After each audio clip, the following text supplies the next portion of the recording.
시 36편은 여호와의 종 다윗의 시, 다윗이 쓴 찬양이다, 그런 의미입니다. 악인에 대한 이야기를 하고 있는데 1절부터 4절까지 말씀 속에서 악인에 대해 이야기하는데 시편 1편과 분위기가 비슷합니다. 시편 전체는 의인과 악인에 대한 이야기예요. 아니, 성경 전체는 의인의 삶과 악인의 삶에 대한 이야기입니다. 그래서 시편 1편이 성경 전체의 주제가 된다고 시편을 시작할 때 말씀을 드렸는데, 오늘 1절부터 4절은 악인에 대한 이야기입니다. 악인들의 공통점, 악인들의 특징은 무엇일까요? 자기밖에 몰라요.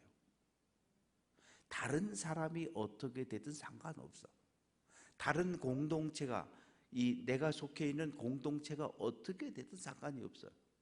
내 생각대로, 내 목적대로, 내 계획대로 고집하며 끌고 가려고 하는 사람이 악인들입니다. 우리는 보통 내가 희생해서 공동체를 세우고, 내가 희생해서 가정을 세우고, 내가 희생해서 교회를 세운다, 이건 의로운 사람들, 선한 사람들이 가지고 있는 생각이고, 공동체가, 백성이, 나라가, 민족이 어떻게 되든 상관없이 나만 잘 되면 돼요. 그래서 친일파가 생겨진 거예요. 민족이 어떻게 되든 우리 가문만, 내 자손만 잘 되면 된다는 이런, 그래서 악인들의 특징이고 공통점은 나만 생각하는 사람들. 그 사람들의 마음 속에는 1절에 보면 그의 눈에는 하나님을 두려워하는 빛이 없다. 하나님이 없는 거예요. 내가, 내 인생이 그냥 하나님이에요. 하나님을 없다. 그 마음 속에 하나님이 계시지 않아요. 하나님을 인정하지 않아요. 그러니까 내가 내 인생의 왕이니까 내 생각대로 하면 되는 거예요. 왜? 내가 내 인생의 왕이고 내가 하나님이니까. 그게 악인들의 공통점입니다. 그러면서 말하기를, 악을 행하면서도 2절 말씀 보면 자기의 죄악은 드러나지 않고 미워함도 받지 않는다. 죄를 짓는 걸 아는데 절대로 내가 행한 이 모든 일들을 죄라고 정죄함을 받지 않는다고 생각하는 거예요. 나 위에 아무도 없다고 생각하는 거예요. 그래서 악을 행하게 됩니다. 3절, 악인들의 공통점, 그의 입에서 나오는 말은 죄악과 속임이라. 쉽게 말하면 악인의 입에서 나오는 말은 숨쉬는 것 빼고 다 거짓말이라는 거예요. 다 거짓말. 그게 악인의 특징입니다. 왜?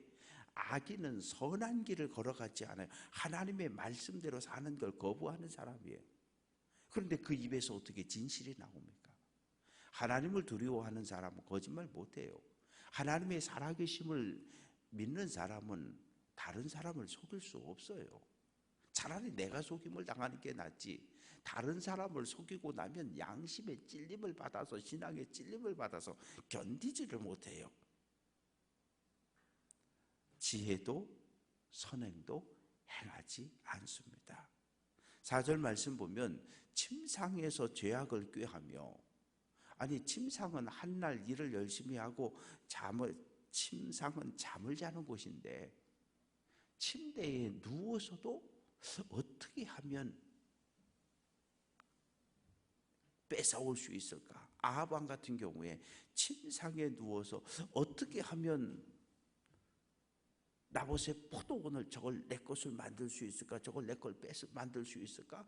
끙끙거리고 고민하고, 그러다가 날이 밝으면 가서 빼앗아 오는, 그게 악인입니다.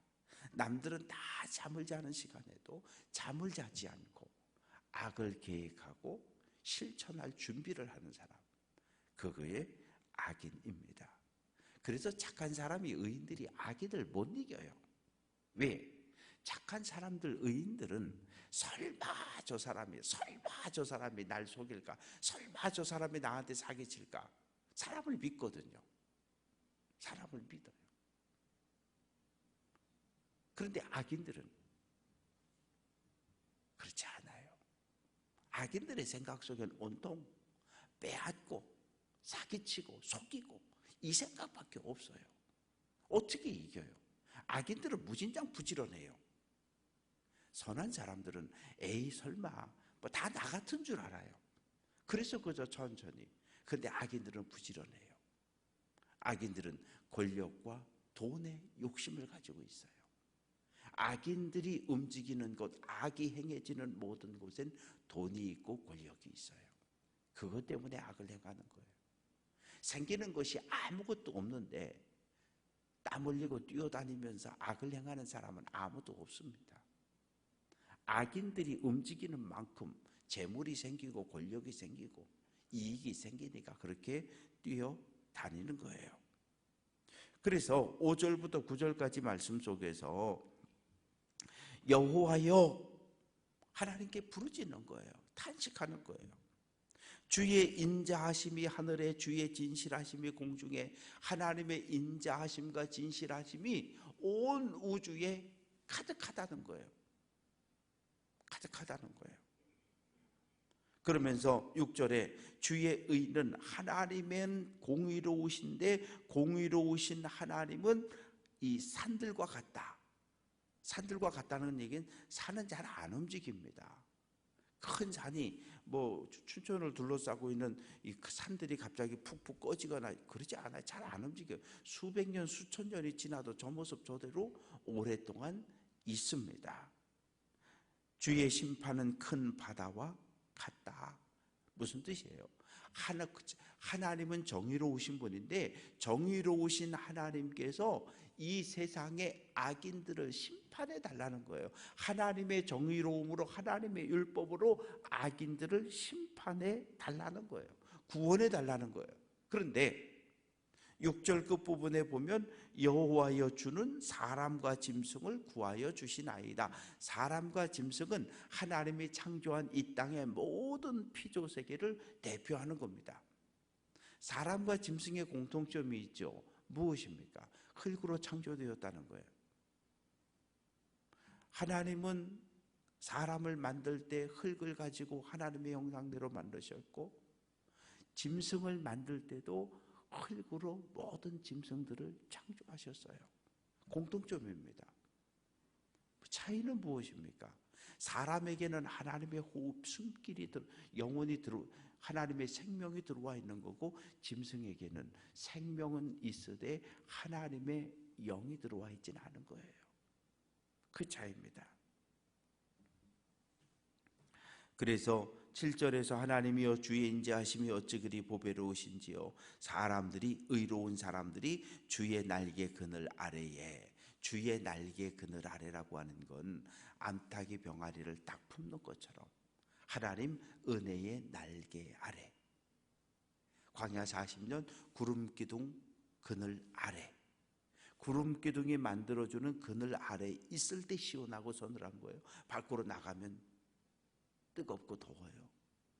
불기둥의 보호 안에 있어야 돼요. 그 밖으로 나가면 어떻게 돼요? 독사와 정갈과 뱀들이 달려들어요. 주의 날개 그늘이라고 하는 건 피난처입니다.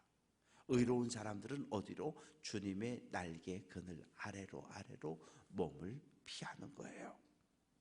그러면 하나님의 은혜 안에 있을 때 8절 말씀 보면 주의 집에 있는 살진 것으로 풍족할 것이다. 하나님의 은혜 안에 들어가기만 하면 먹는 건 마시는 건 모자르지 않다. 하나님께서 만나로 먹이셨고 반석을 치니까 물이 터져 나와서 물을 마실 수 있었고, 그래서 살진 것 복락의 강물로 먹고 마시고 배고픔과 갈증을 해결할 수 있게 해주신다는 거죠. 그래서 9절 말씀 진실로 생명의 원천이 주께 있다. 살고 죽는 게 하나님의 손 안에 있다는 거예요. 인간의 생사화복이 하나님의 손 안에 있다는 거예요. 우린 그렇게 믿고 고백을 하잖아요. 어제도 양양 쪽에서 헬기가 갑자기 떨어졌대잖아요. 헬기가 불났나 하고 이렇게 감시하러 산에 떠가지고 날아가다가 그냥 원인 모르게 떨어졌다는 거예요. 그래서 지금까지 밝혀진 것으로는 5명이 목숨을 잃은 것으로 그렇게 알려지고 있어요. 1분 전에, 2분 전에, 3분 전에 헬기가 떨어질 걸 알았으면 헬기는 뜨지 않았을 거예요. 내렸을 거예요. 아무도 몰라요. 아무도 몰라요. 나의 죽음이 언제, 어느 때, 어디에서 찾아올지를 우리는 몰라요. 그래서 우리는 날마다 내 생명을 누구에게? 하나님의 손에 맡기고 살아가는 사람들이에요. 언제 어디서 죽음이 우리에게 찾아온다 할지라도 다 이루었다. 하나님 나에게 주신 사명을 다 이루었습니다. 내 영혼을 주님의 손에 맡깁니다. 그리고 웃으며 하나님 나라로 들어가는 것이 우리의 인생입니다. 그래서 이제 10절에서 12절까지 말씀 속에서 시인은 하나님 악인을 심판해 달라고 기도하는 거예요. 다윗의 기도의 장점은 직선적이라 그랬어요. 돌려 말하지 않는다 그랬어요. 아들 압살롬이 반란을 일으켰을 때 하나님 압살롬의 뺨을 쳐달라고 그렇게 기도하잖아요. 기도는 그렇게 했어요. 압살롬과 반란군의 뺨을 때려달라고 기도했어요. 그런데 현실에서는 뭐라고 이야기합니까? 요압 장군과 군사들에게 뭐라고 이야기합니까? 여러분, 내 아들 압살롬을 만나거든 자비를 베풀어 달라고, 생명은 살려달라고. 그게 아버지인 거예요. 하나님께 기도할 때는 하나님, 세상에 아버지에게 칼을 들이대는 저런 못된 놈의 아들이 어디 있느냐고, 저놈의 새끼 뺨때기를 때려달라고 기도는 그렇게 했지만 실제로 전쟁에 나가는 장군들에게는 내 아들 압살롬에게 자비를 베풀어 달라고 그렇게 호소한 게 아버지의 마음인 거예요. 우리도 마찬가지예요. 그래서 시편 3편은 속 썩이는 자식을 위해서, 자녀들이 속을 썩일 때 그 시편 3편을 읽으면 위로가 되는 거예요. 아, 다윗도 아들 압살롬이 반란 일으켜서 이렇게 속을 새겨가지고 하나님께 뺨을 때려달라고 기도했구나. 자녀들이 속을 썩일 때. 그러나 현실에서는 달라요. 내가 저 새끼 하나님 때려달라고 기도했는데 아유, 안 됐다. 측은히 여기는 마음이 우리에게도 있는 겁니다.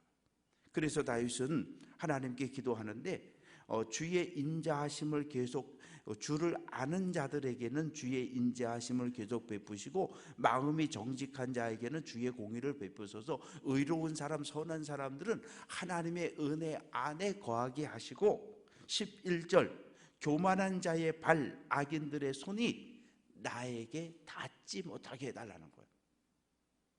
다윗은 계속 10년을 쫓겨다니는 삶을 살았잖아요. 10년을. 죄를 짓고 10년을 도망다니는 것도 힘든데 수년 동안 전국에 지명수배 돼가지고 도망다니다가 안 되겠으니까 와서 자수하는 사람들이 있잖아요. 도망다닌다는 건 이건 대단히 괴로운 인생이에요. 그런데 다윗은 죄도 없이 10년을 쫓겨다녔잖아요.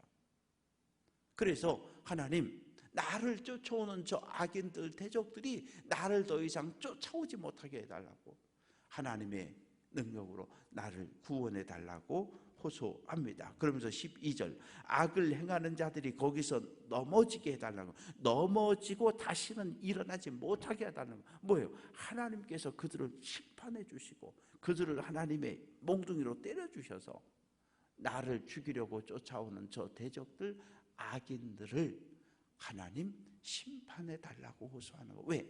내가 지금 할 수 없으니까. 싸울 수 있어요. 사울왕하고 아들 압살롬하고 싸울 수 있어요. 그런데 다윗이 가지고 있는 믿음은 뭐예요? 사울왕, 하나님이 기름 부어 세웠다는 거예요. 다윗도 머리 위에 사무엘 제사장이 기름 부어 왕을 세웠잖아요. 사울도 제사장이 머리에 기름 부어 왕을 세운 거예요. 나도 기름 부음 받았고 사울 왕도 기름 부음 받았으니까 내 손으로는 죽일 수 없는 거예요. 그게 다윗의 믿음이에요. 말씀을 정리합니다. 우리가 인생을 살아가면서 참으로 많은 사람들을 만나게 되고 다양한 환경에 처하게 됩니다. 쫓김을 당하기도 하고 사기를 당하기도 하고 얼마나 다양한 삶을 인생들을 만나지게 되는지 몰라요. 그럴 때 우리의 마음속에 찾아오는 생각들은 탄식, 원망, 비난, 험담. 그런데 다윗은 사람을 향해서 손가락질하고 원망하고 비난하고 그렇게 하지 않았어요. 하나님께 부르짖은 거예요. 왜? 하나님은 정의로우신 분, 하나님은 심판자이시니까 하나님께서 내 상황을 아시고 하나님의 정의로움으로 나와 악인을 판단해 달라는 거예요. 나에게는 복과 보호하심과 인도하심이 함께하게 하시고 악인에게는 하나님의 심판과 책망이 있게 해달라는 거예요. 우리의 삶도 마찬가지입니다. 내가 원수를 갚으려고 하는 것이 아니라 원수 갚는 것은 하나님의 손에 맡겨드리는 것. 이것이 가르침입니다.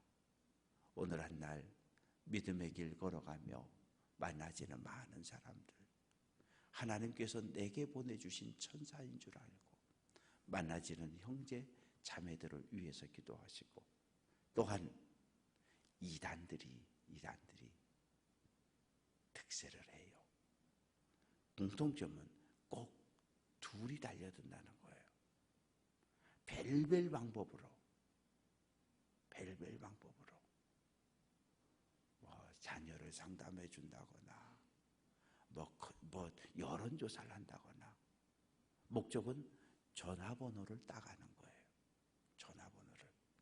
전화번호를 넘겨주면 그 즉시 작업이 들어오는 거예요. 그래서 우리가 전화번호 알려주는 게 별거 아닌 것 같지만 이단들에게는, 악인들에게는 빌미가 될 수 있고 공격의 시작이 됩니다. 그래서 우리가 늘 영분별의 은사를 가지고 나에게 친절하게 다가오는 사람들,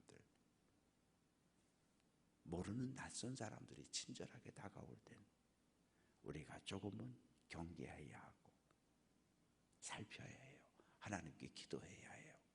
그래서 우리의 믿음을 잘 지켜낼 수 있는 우리 귀한 성도들 될 수 있기를 주님의 이름으로 축원합니다.